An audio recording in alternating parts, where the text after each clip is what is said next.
hingi naman natin ang panig po ng defense team ni Vice President Sara Duterte sa impeachment trial. Arles de los Santos, pasok. Ano yung mga latest dyan, ang mga pahayag ng defense?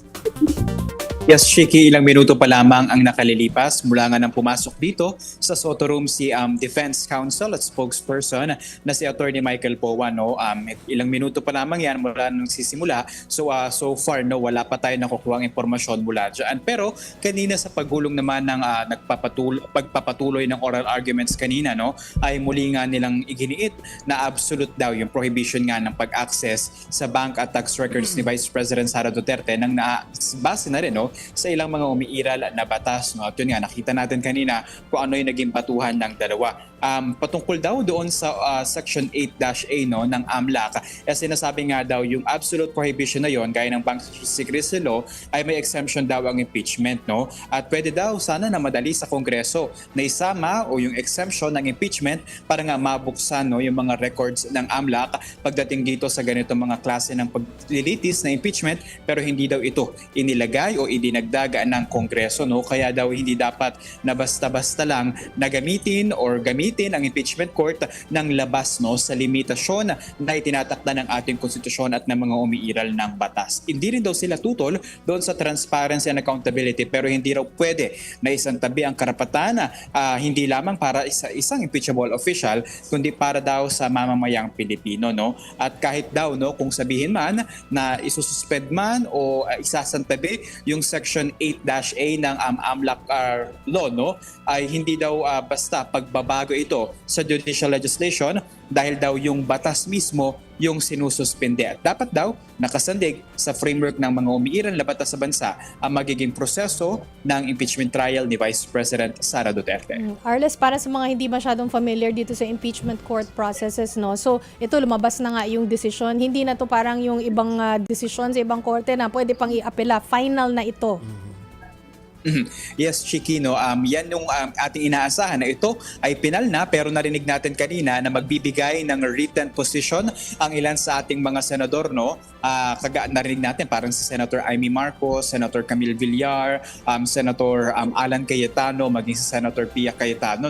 Pero titignan natin kung makaka-apekto pa ba yan. Kasi so far yung nakita natin na pagbasa ni Senator at Presiding Officer Chis Escudero ay tila napagdesisyonan at napagdiskusyonan na ito sa isinagawa nilang caucus noong nakaraang araw. So, asahan natin na kapag gumulong na itong pagbukas nga sa umano'y topic ng unexplained wealth at questionable na pera umano ni Vice President Sara Duterte, ay ipepresenta itong bank records, yung tax records, maging yung ilan na mga impormasyon mula doon sa mga private entities. So far, 19 ang kasama dyan, habang dalawa naman yung hindi isinama.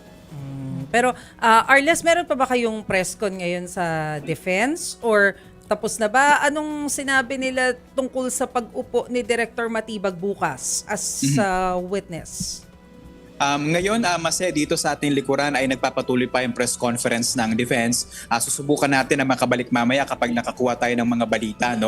Pero so far, yung kanila namang posisyon sa pagharap ni Director Matibag ay tuloy-tuloy naman daw yung kanilang paghahanda. Hindi pa natin confirm kung sino yung abogado mula sa defense team ni VP Sara ang tatayo bukas. Pero sinisigurado naman nila nahaharapin nila at magsasagawa ng cross-examination kung kinakailangan at recross kung kinakailangan din. And syempre, yung abang na baka nga masimula na rin bukas kung sakaling maaga matapos yung cross-examination kay Matibag, yung another article of impeachment kay Vice President Sara Duterte doon sa alegasyon ng umano'y maling paggamit ng confidential at intelligence funds ng DepEd at ng OVP na nagkakahalaga ng 612.5 million pesos. Pwede palang dire-diretso na, Sige.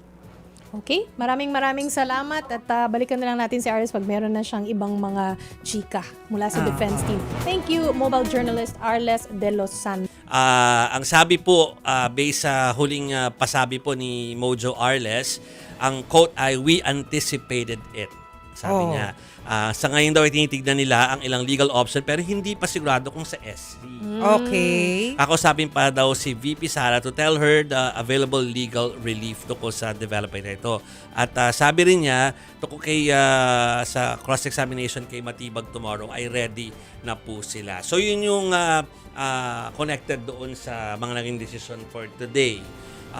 Alam nyo ba na di ba last week sinabi sa atin sa mga report, lalo na at sinabi rin ito ni Attorney Reggie Tonggol, na 11 lang ang needed votes para mabuksan yung mga Yes. yung mga papeles Oh. na yon. Yeah. Pero turns out, sa press con ngayon lang, binasi ko po sa advisory ni Mary Mon Reyes, ay hindi na nagkaroon ng pagkakataon na magdesisyon ang mga senator judges. Wala Kumbaga, nang botohan, hindi na sila ganon. nagsabi na, against ako dyan or no ako dyan. Hindi dahil hindi sila binigyan ng karapatan, kundi pwede rin naman pala na yung presiding officer na yung magbaba ng desisyon. Ayun. At yun yung nangyari kanina. At yun yung nangyari kanina, desisyon na po talaga yon ng presiding officer. Okay, so at nakita nyo naman po na yung ruling niya ay binasi niya sa jurisprudence, meaning yung mga nangyari before. Kung nagawa daw sa panahon ni Erap at saka ni Corona, ba't hindi pwedeng gawin ngayon? O tama, kasi si Kim Henares, di ba, dating BIR, humarap pa nga. Yun. So, basta, ibig sabihin, hindi sila nag-caucus tapos nagbotohan, kundi siguro doon in-explain na ito yung maging decision at wala naman daw humarap. Right. So, yun yung latest from Mary Mon's advisory. Oo. So tapos na yung press briefing ni na Attorney Reggie Tonggol at yung kay Attorney Michael Powa. Hindi natin alam yung prosekusyon, pero kanina nakasalubong daw si Attorney Lorna Capunan eh. Teka muna, yung green box, meron palang sinabi si Reggie, Ano daw sabi? si Attorney Tonggol.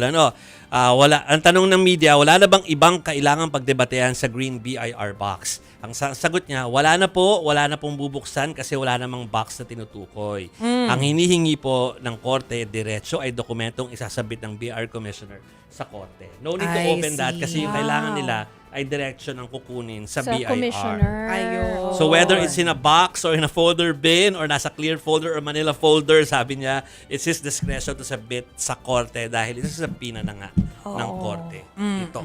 So biglang nawala na tuloy ng Hindi na siya alamat mahiwaga. yun. Nawala na tuloy yung green box. Green box alamat, wala na siya.